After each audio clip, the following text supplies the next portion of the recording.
সম্পদের হক যারা আদায় করবে না, তাদের ওই সম্পদকে জাহান্নামের আগুনের দ্বারা গরম করিয়া, ওই সম্পদকে উত্তপ্ত করিয়া তাদের কপালে ডাক দেওয়া হবে, তাদের পাঁজরে ডাক দেওয়া হবে, তাদের পিঠে ডাক দেওয়া হবে।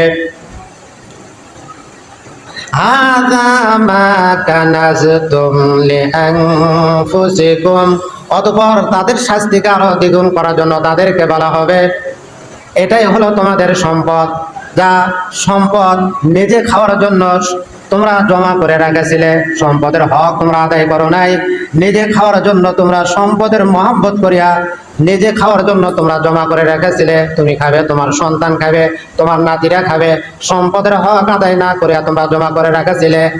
মা কানাজতুম লিআনফুসিকুম, মা মানে যাহা, কানাজতুম তোমরা জমা করেছিলে, লি মানে জন্য, আনফুসিকুম নিজেদের জন্য, এই সম্পদের হক আদায় না করে নিজেদের জন্য তোমরা জমা করে রেখেছিলে। ফাদুকু মা কুনতুম তাকনিজুন,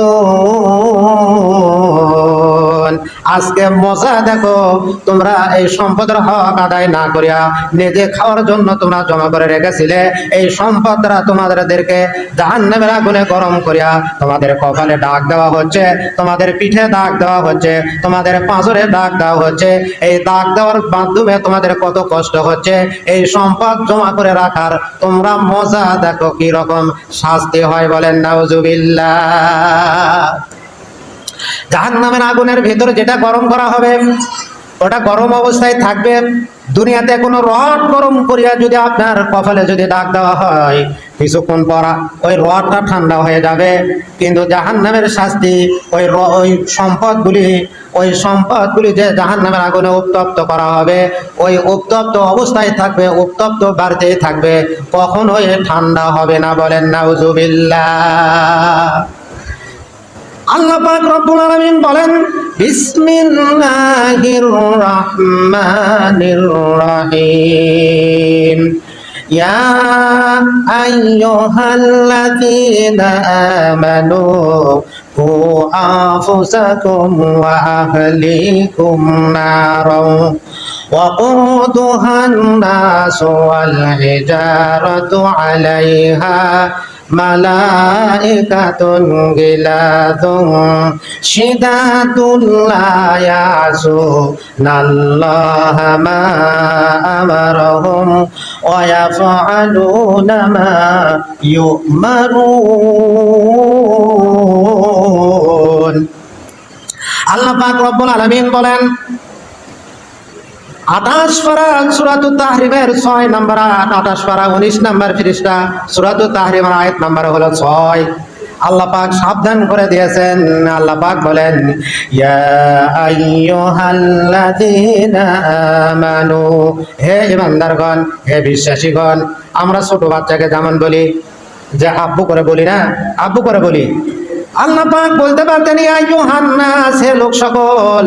আল্লাহ পাক এটা না বলিয়া আমরা ছোট বাচ্চাকে যেমন মহব্বত করে আব্বু বলে ডাকি, আল্লাহ পাক মহব্বত করে আমাদেরকে বলেন, হে বিশ্বাসীগণ, হে ঈমানদারগণ, কু আনফুসাকুম ওয়া আহলিকুম নারা, তুমি নিজে, ওয়াকুদুহান নাসু ওয়াল হিজারা, তুমি নিজে জাহান্নামের আগুন থেকে বাঁচো, তোমার পরিবার পরিজনদেরকে জাহান্নামের আগুন থেকে বাঁচাও, যে জাহান্নামের আগুনের ইন্ধন হবে নাসু ওয়াল হিজারা।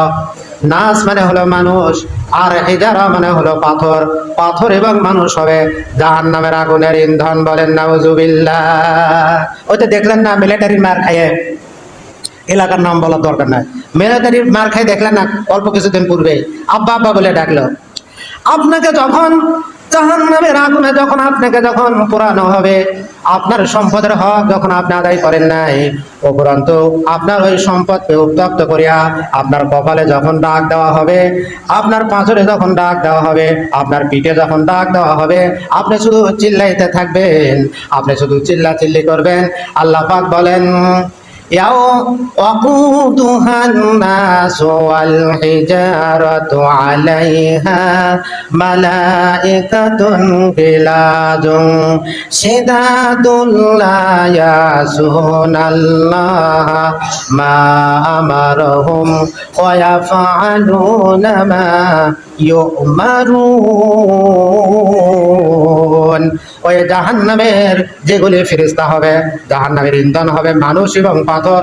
জাহান্নামের ফেরেশতারা হবে গিলাজুন, তারা হবে নির্দয়, তাদের কোনো দয়া থাকবে না। শিদাদুন, তারা হবে কঠোর স্বভাবের। আপনি চিল্লি করবেন, তাদের কোনো দয়া হবে না। আল্লাহ পাক আগে বলেছেন গিলাজুন, তারা হবে নির্দয়, তাদের কোনো দয়া মায়া থাকবে না। শিদাদুন, তারা হবে কঠোর স্বভাবের। আপনি যে চিল্লি করবেন, অনুনয় বিনয় করবেন, আপনার কোনো চিল্লি তারা শুনবে না। আপনাদের প্রতি তাদের কোনো দয়া হবে না।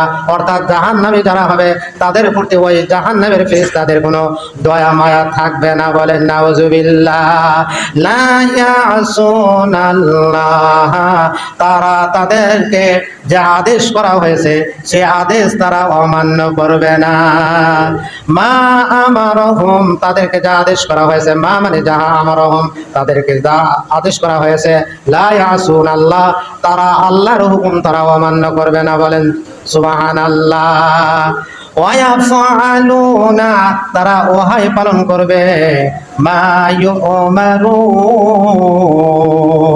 তাদেরকে যে কাজে নিযুক্ত করা হয়েছে, তাদেরকে যদি কপালে ডাক দেওয়ার জন্য নিযুক্ত করা হয়, তাদেরকে ফাজরে ডাক দেওয়ার জন্য যদি নিযুক্ত করা হয়, তাদেরকে যদি পিঠে ডাক দেওয়ার জন্য নিযুক্ত করা হয়, গুনাহের জন্য এক এক রকম শাস্তি, যে শাস্তির জন্য জাহান্নামের ফেরেশতাদেরকে আল্লাহ পাক নিযুক্ত করেছেন, সেই শাস্তির ভিতরে তারা শাস্তি প্রদানের ভিতরে তারা নিযুক্ত থাকবে।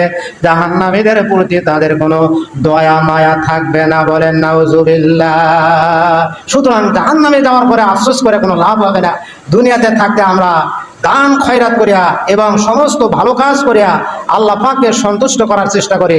সবাই বলেন আল্লাহুম্মা আমিন। আল্লাহ পাক বলেন লান তানালুল বিররা হাত্তা তুনফিকু মিম্মা তুহিব্বুন।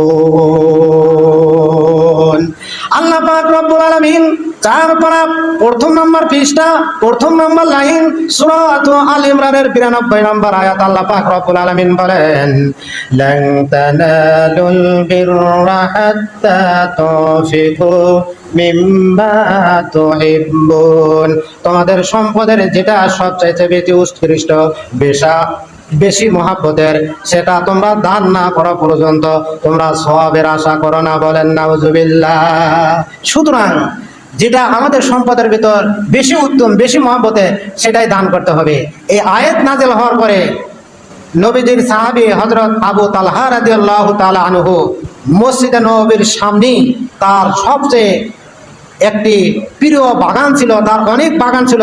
আনসারী সাহাবীদের ভিতর সবচেয়ে সম্পদ তার বেশি ছিল।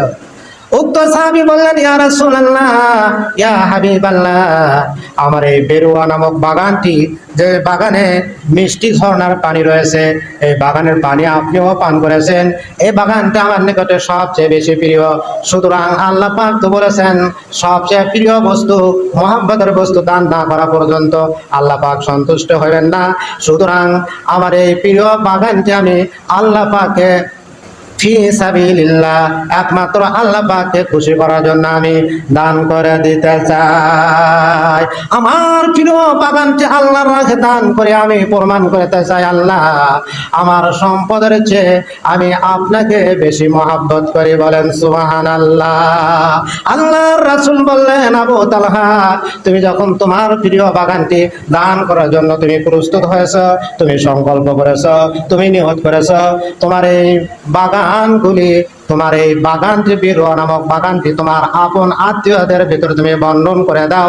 আল্লাহর নবীর সাহাবী হযরত তালহা রাদিয়াল্লাহু তাআলা আনহু তার বাগানটি তার আপন চাচাতো ভাই, জ্যাঠাতো ভাইদের ভিতরে তিনি দান করে দিলেন। বলেন সুবহানাল্লাহ। আল্লাহর রাসূল বলেন ক্বালান নবী সাল্লাল্লাহু আলাইহি ওয়াসাল্লাম আস-সাদাকাতু তাকাউ ফি কাফির রাহমানি আওয়ালান সুম্মা তাকাউ ফি কাফিল ফাকির। আল্লাহর নবী বলেন, যখন কোন ব্যক্তি কোনো কিছু দান করে, তাকাও ফি কাফির রহমান আওয়ালান, তার ওই দানের বস্তু প্রথমে আল্লাহ রাব্বুল আলামিনের হাতে পৌঁছে দেয়। বলেন সুবহানাল্লাহ। সুম্মা ওয়াদবার তাকাও ফি কাফিল ফাকির, আল্লাহর হাত হয়া অতঃপর দান গ্রহীতার হাতে পৌঁছে। বলেন সুবহানাল্লাহ। প্রথমে আল্লাহ রাব্বুল আলামিনের হাতে পৌঁছে, আল্লাহর হাত হয়া অতঃপর দান গ্রহীতার হাতে পৌঁছে। বলেন সুবহানাল্লাহ। আল্লাহর রাসূল বলেন, আস-সাদাকাতু তারাদ্দুল বালা ওয়া তাসিদু ফিল উমর।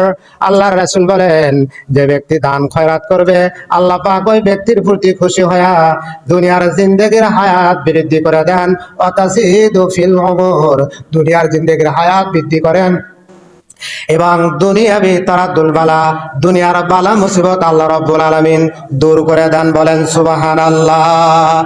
আল্লাহর রাসূল বলেন, আস-সাদাকাতু আস-সাখিয়ু করিবুল্লাহ। আল্লাহর রাসূল বলেন, দানশীল ব্যক্তি আল্লাহর নিকটবর্তী হয়ে যায়, ও হাবিবুল্লাহ, আল্লাহর বন্ধু হয়ে যাও। ওয়ালাউ কানা ফাসিকান, যদিও দুনিয়ার যদি টুকিটাকি গুনাহ থাকে, তবুও দানের গুণ থাকার কারণে আল্লাহ পাক তাকে বন্ধু হিসেবে গ্রহণ করেলেন এবং তার নৈকট্য বান্দাদের ভিতর অন্তর্ভুক্ত করেলেন। বলেন সুবহানাল্লাহ। আস-সাদাকাতু আস-সাখিয়ু করিবুল্লাহ, দানশীল ব্যক্তি আল্লাহর নিকটবর্তী হয়ে যায়, ও বাঈদুম মিনান নার, এবং জাহান্নামের আগুন থেকে দূরে সরে যায়। বলেন সুবহানাল্লাহ। সুতরাং আজকে যতটুকু আলোচনা করা হলো, আল্লাহ পাক আমাদেরকে আমল করার তৌফিক দান করুন। আমি হাফেজ মোহাম্মদ আব্দুর রউফ নামে ইউটিউবে আপনারা সার্চ দিলে, হাফেজ মোহাম্মদ আব্দুর রউফ বগুড়া, ইউটিউবে সার্চ দিলে আপনারা ওয়াজগুলি শুনতে পাবেন এবং সাবস্ক্রাইব করে নেবেন। আসসালামু আলাইকুম। আসসালামু আলাইকুম ওয়া রাহমাতুল্লাহ। আমি হাফেজ মোহাম্মদ আব্দুর রউফ। আপনাদেরকে ইউটিউব থেকে হাফেজ মোহাম্মদ আব্দুর রউফ লিখে সার্চ দিলে আমার ওয়াজগুলি শুনতে পাবেন। আপনাদেরকে অনুরোধ, ইসলামিক ওয়াজগুলি প্রচার করার জন্য আপনারা সহযোগিতা করুন, সাবস্ক্রাইব করুন। আমার ওয়াজ যারা যারা শুনবেন তারা ওয়াজকে সাবস্ক্রাইব করবেন অবশ্যই, আপনাদেরকে অনুরোধ। এবং সাবস্ক্রাইব করে আমার ওয়াজগুলি আপনারা প্রচার করার জন্য সহযোগিতা করুন, পারলে আপনারা শেয়ার করবেন। আসসালামু আলাইকুম ওয়া রাহমাতুল্লাহ।